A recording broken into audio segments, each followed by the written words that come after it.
ఎవరైతే బడుగు బలహీన వర్గాలు ఉన్నారో వాళ్ళు ఆ యొక్క పల్లెటూరులో పెద్ద వచ్చినట్లయితే పెద్ద ఆ దారిని వెళ్ళినప్పుడు కూడా బాంచన్ దొర అని చెప్పి పక్కకు తప్పుకోవాల్సినటువంటి పరిస్థితులు ఉన్నాయి. ఒకే కప్పులో కాఫీ తాగేటటువంటి పరిస్థితి లేదు. వచ్చి ఎదుటిగా నిలబడేటటువంటి పరిస్థితులు లేవు. ఆ రోజుల్లో కూర్చోవడం వదిలేసేయండి.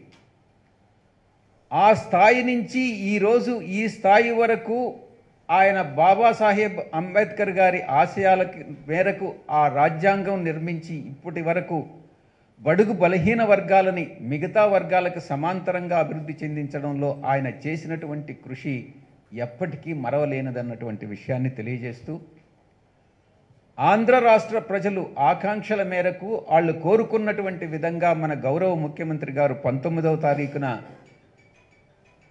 ఇంచుమించుగా 400 కోట్లు పైచిలుకు వెచ్చించి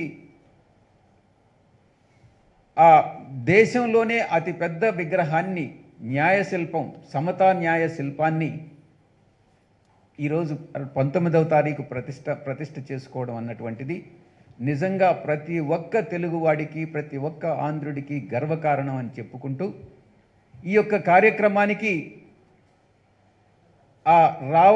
ఎవరైతే రావాలని ఆసక్తి చూపిస్తున్నారో వాళ్ళు గతంలో నేను నిన్న 1,00,000 మంది అన్నాను, ఈరోజు 1,50,000 మంది ఆసక్తి కనపరచడం జరిగింది.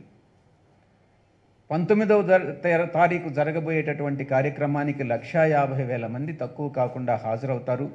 అందరూ కూడా ప్రతి ఒక్కరికి ఎవ్వరికి కూడా ఆహ్వానం అవసరం లేదు.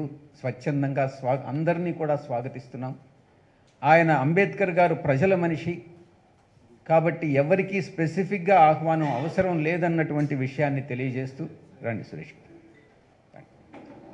తెలియజేస్తూ రాష్ట్రంలోంచి ప్రతి నలుమూలల నుంచి అందరూ కూడా వచ్చి ఈ యొక్క కార్యక్రమాన్ని విజయం చేయాల్సిందిగా కోరుకుంటూ సెలవు తీసుకుంటా ఉన్నాను.